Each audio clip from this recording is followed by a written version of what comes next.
Hello and welcome, this is Mouse Gunner, and we're back with some more of the total conversion mod of Stellaris Star Trek New Horizons. At the end of the last video, I was trying to make a determination on whether it was time to upgrade the Enterprise, and I did a little bit of work off camera, and I don't think I can upgrade the Enterprise. Because it's an event spawn ship, the upgrade button isn't even here.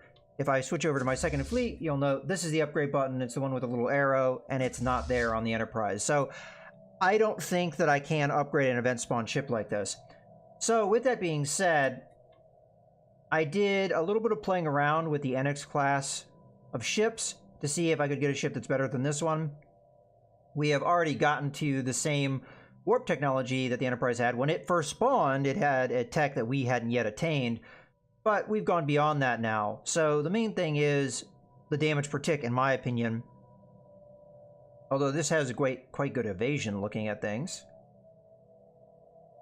Yeah, 33.8% I think is well beyond what I was able to do with my setup. But in any case, if we come over to what I was able to do, even though I cannot upgrade it, we'll note that damage is quite a bit better now. So I was able to get it up to 27.5, roughly speaking, per tick. So that's quite a bit of an increase. But as I mentioned, evasion isn't quite as high with the ship now, and it may be because the Enterprise has a lot of leftover power generation, although I didn't see any actual power generation on its ship, unless I am mistaken. I'd have to look at that again.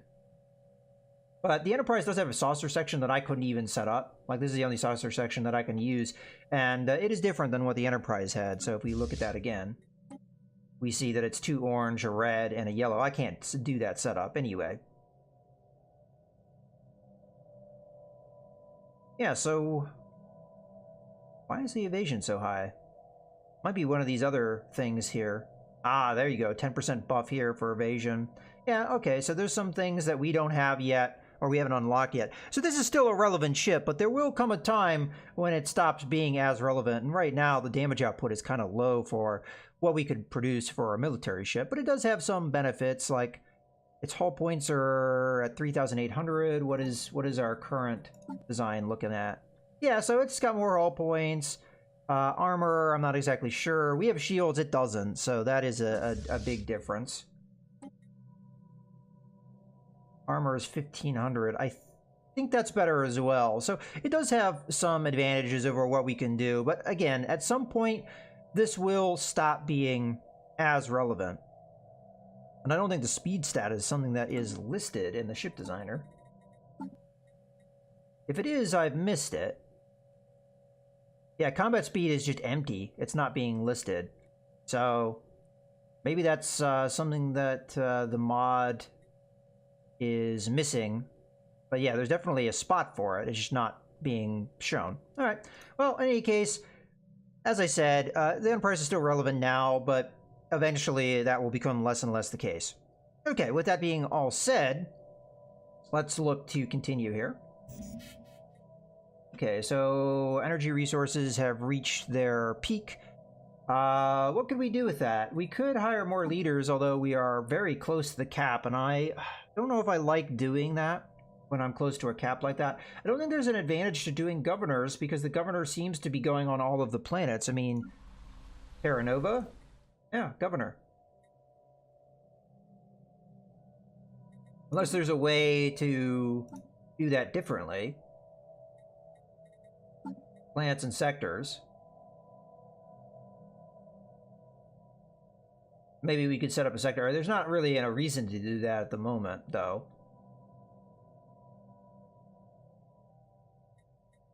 Yeah, not a reason to do that at the moment. So at the moment, there's no real benefit to having more governors. And then I wouldn't know what other leaders we'd want. So for the meantime, I'm not really sure there is anything I can do with those energy credits. Once our colony pops, I'll have things to do, but yeah, we'll just keep going. Okay, Federation Council time. Here, now we have a thing to use our energy credits for. Okay, so this is going to be more or less the same thing here that we've seen before, and we're going to continue on to move along with the Confederacy if at all possible, so let's choose that. All right, so they're at 52%. And at most, we can go up by, if I remember correctly, it's 13% per thing. So at most, we could go up 39%, which would only... that wouldn't quite get us where we need to be. I think we keep going with medium intensity, and then one more time of that, and we'll have the Vulcans in the fold. So yeah, this is definitely what we're going to do, medium intensity. And that will spend the energy credits that we have at the moment, so that works.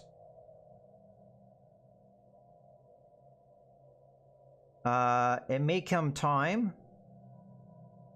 for me to continue to expand. Okay, the silent enemy. After a day in orbit, easy Akari C, with no progress in locating the source of the unusual subspace readings, Captain that thing prepares to give the order to move on to the USS Intrepid's next survey target. Moments later, the ship's sensors detect a surge in subspace activity, followed by the appearance of an alien ship off the port bow. Hailing the vessel proves fruitless, and after several minutes of silent confrontation, the ship warps away. Okay, we could attempt to follow it. We could wait for the ship to return, or we could leave orbit. We don't want a confrontation. Well, this is a system that we control, so I think waiting for them makes more sense. I'm going to send a fleet over there, though, just to be on the safe side, if there's a little bit of a wait. I think following them would be a bad idea. So, let's wait. Okay, I'm going to immediately send a fleet over there.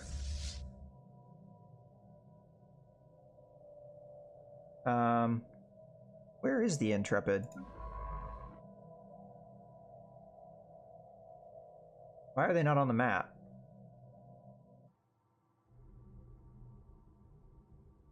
Okay. Let's click on the Intrepid and hit the go to button.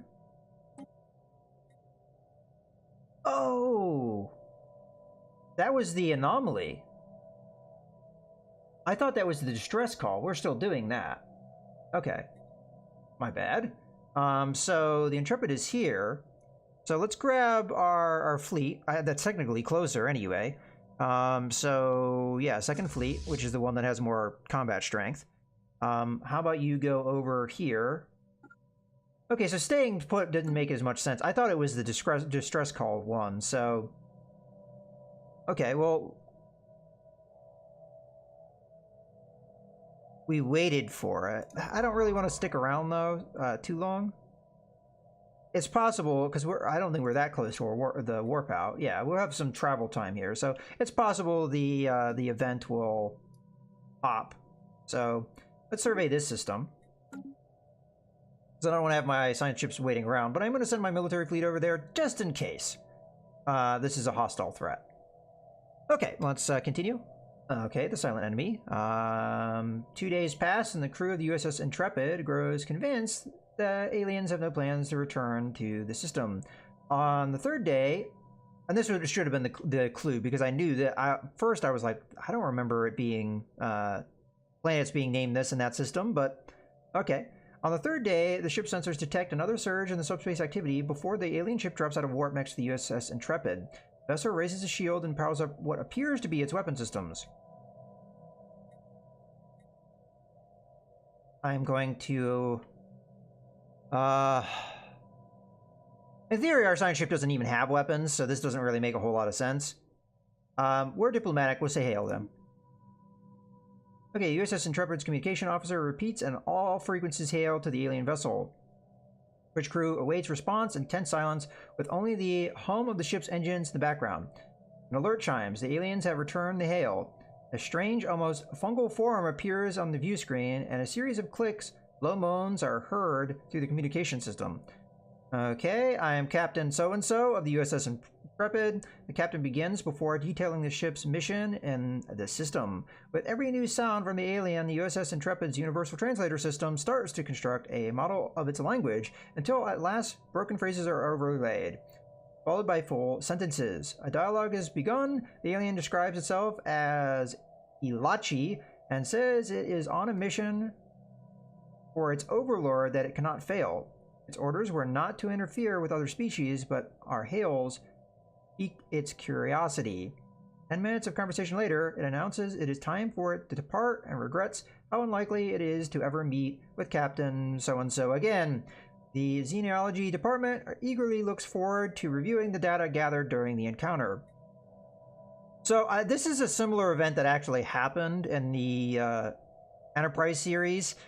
And in that case, the ship actually did open fire on the Enterprise, if I remember correctly. So that went better than it could have. But, you know, with us being the Federation, we do have to roleplay the Federation. At least I would like to roleplay the Federation. So I took the course of action that I think a Federation officer would take, which is a peaceful means first. If they fire on us, then respond, not fire on them first. So, and role-playing wise, I think we did the right thing. Okay, so our fleet doesn't need to go there anymore, because that was a peaceful encounter. But it doesn't hurt to, you know, send the ships to a potential conflict. Okay, so we're good to go with that. We're still working on, I guess, the distress call. That's what got me confused, is I forgot we were working on an anomaly. Alright, let's continue. Okay, we've got a comet sighted. A small celestial object with pronounced gaseous and particulate tails were recently observed in the Sol system. Its passing was uneventful. Oh, okay, I was going to say, are we going to get a stability hit? That's an EU4 reference, but, you know, comet sighted is usually an ill omen in that game.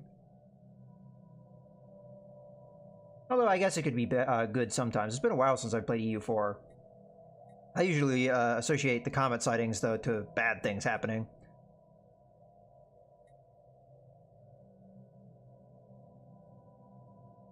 So none of the systems really strike me as being all that valuable, although this one is starting to become more and more valuable the more we survey it. Complete. Okay. What happened here? Alright, well that's fine as long as they don't enter a coalition, because that could be bad for us. Let's see if we can do anything with them to help us out. So... unfortunately, our relations have taken a huge hit. Rivals with allies. So we're no longer on friendly terms, so they're not likely going to join our coalition. So we have just gotten screwed out of yet another possible member because the Trill. Yeah, I'm not sure. This is looking kind of grim for us as far as the Federation. We're having potential members keep slipping through our fingers. Oh well, we'll forge ahead nonetheless. These things happen.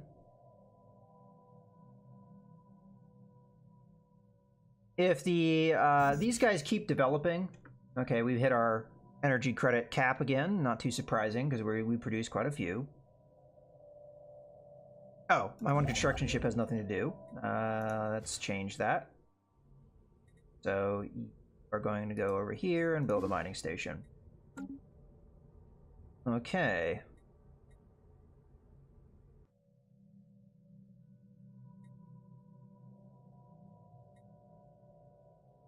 But yeah, if these guys get their tech up and they become a vassal, they're probably going to be the next ones I aim to incorporate, unless we could just annex them. I mean, I might do that. Because we did lose a colony to them. Might be good to annex them rather than make them a Federation member. The Vulcans, it makes a lot of sense to incorporate into the Federation, but these guys, they're already going to be a vassal. We may be able just to annex them. Okay, migration treaty with the Trill.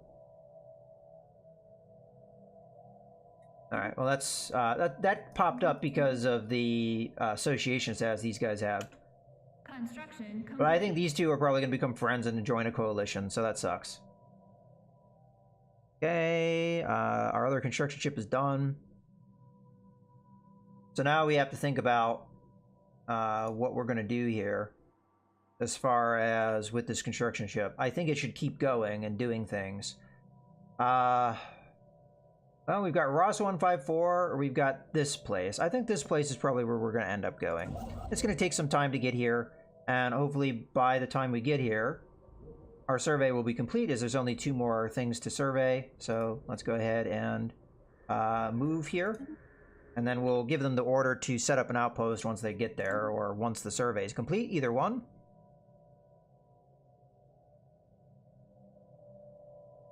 Research complete. Okay, research. So more tile blockers, which is good. Now we have a way to spend our resources. I'm going to keep doing that as long as I can, but let's see. So we've got edicts, which is eventually going to go down theory of control. We have leader lifespan, which is going to go down the telepathy trait. Interesting. Huh. Psionic potential for our people. Not really sure I necessarily want to go down that path, but may not hurt, I guess. And this goes down law and order, psionics, theory of control.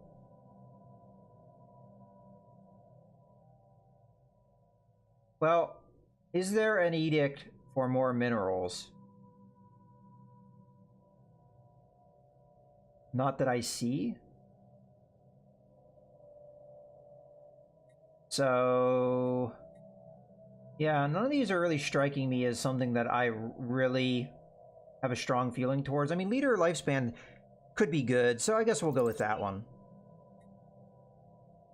Food is going down, so we have to be careful with that. Let's see.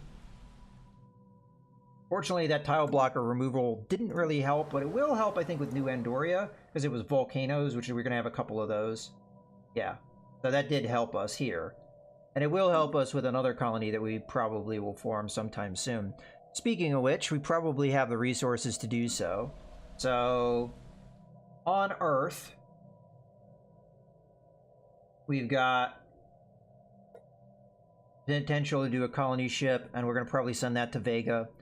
I don't see a reason why not to do that. Yeah, so our piracy risk has gone up because we have more bases. So, should I keep building star bases? I mean, it may not hurt.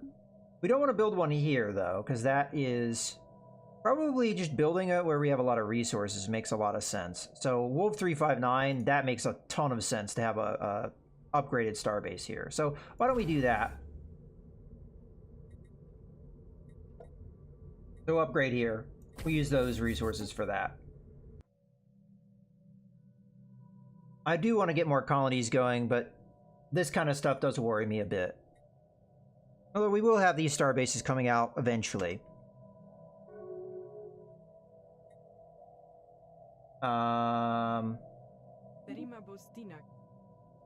So they have just dropped our migration treaty with the Denobulans. Okay, yeah, our relationship is worsening with the Denobulans because of the Trill. They are definitely, I think, going to join a coalition. And if the Trill are going to be aggressive, we probably will have a war. I won't push it because I'm going to try and roleplay the Federation. We don't start wars. At least that is the propaganda that we like to push. I don't know how much I really believe that element. Maybe it may that was true in the Next Generation, but in the original series, they still said that. That was still the propaganda that the System survey Federation pushed, but how true it is, I don't know. Okay, let's go ahead and survey this system, and we'll just continue on that course. How's our time limit going? Okay, 494.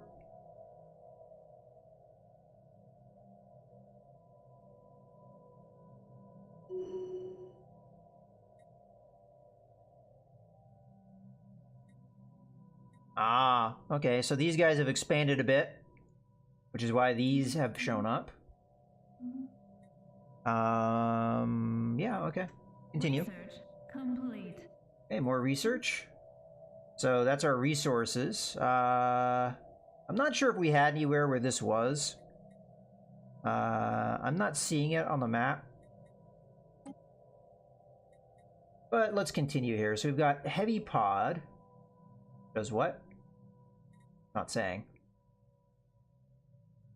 So coordinated systems defense initiative. So it's going to be it's going to be a station type. Gotcha. Okay. We've got NX class explorer. Oh, is that a different... Is that what the Enterprise is? That's really confusing that we have more than one NX-class ship, but... What is this one called? It's the NX-class Explorer. We already have an NX-class Explorer ship. Did I misread that? Oh, it's a component.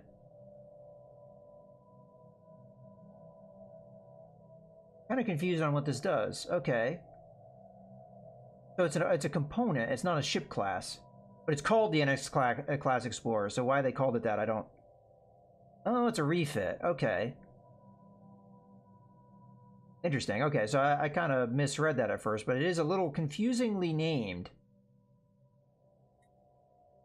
So would this allow us to upgrade the Enterprise?